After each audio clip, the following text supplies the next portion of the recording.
I got a beautiful, beautiful card in the mail yesterday from my sister Sandy, and I want to read it to you. Not the inside, because that's between she and I, but what the card said on the outside struck me so much that I thought, oh, you know what? I want to share this. So I'm going to read it to you. Dream as though you have nothing to lose. I like that. I'm kind of getting to that in my life, where I just thought about it before this card came. You know, I see this, that I'm beginning to be more connected to the universe and to the world. So I got home last night and here this card was, but all the way home I was thinking, Micheal, at 64 years old, you have to live your life as if there is nothing else.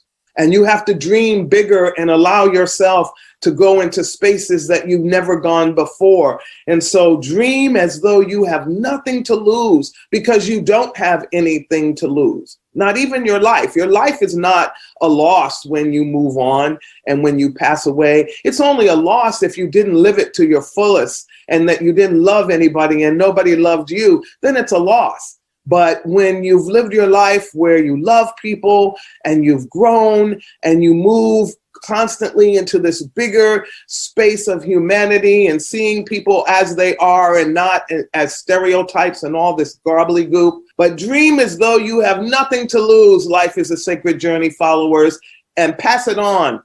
Pass it on. Dream as though you have nothing to lose. Believe as though anything is possible.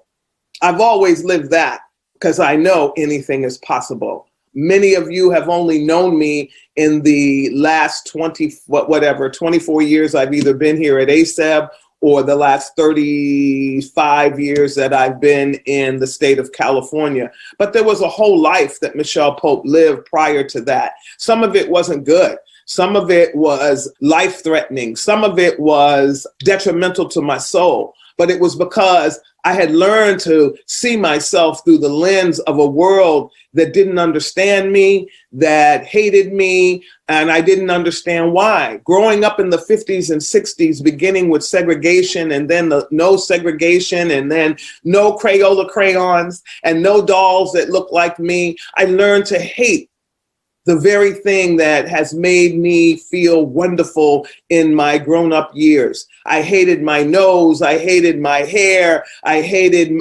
everything. I was too dark, and only the light-skinned girls got the boys in high school, and and then I had eczema, and my skin was so, because I was so upset and so emotional that my skin, I looked like a snake, and people made fun of me. So I hated myself.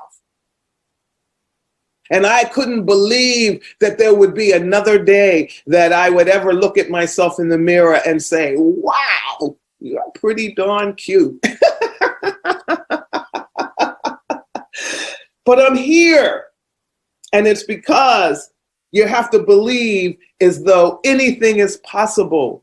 That anything that you want to be, no matter how old you are, no matter what people say about you, no matter what the world tells you you are, you have to believe that anything is possible.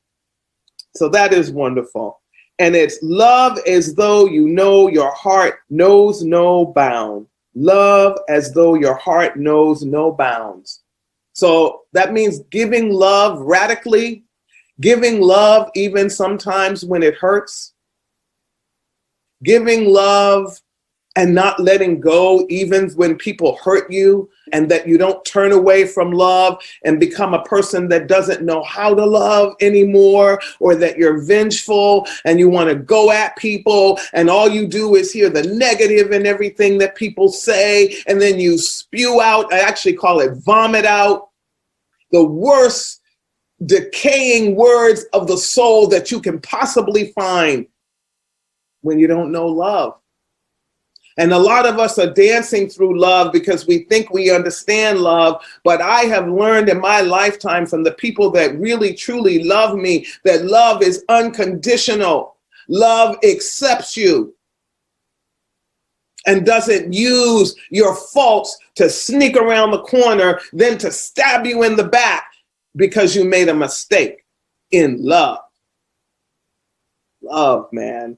Love as though your heart knows no bounds. That heart is an amazing thing. It can hold anger, it can hold hatred, but it grows when it holds love. And don't get it twisted. Many of us are living in a false reality of love, where we think love is because somebody does what we want them to do, behaves the way we want them to behave. But love, as though your heart knows no bounds, is the opposite of that. The last thing on this card, live as though there is only today. This card, oh, this way, Shell. I'm gonna frame it so you'll see it soon. Right over here on this is my inspiration sort of tab, my place for when I'm at work here.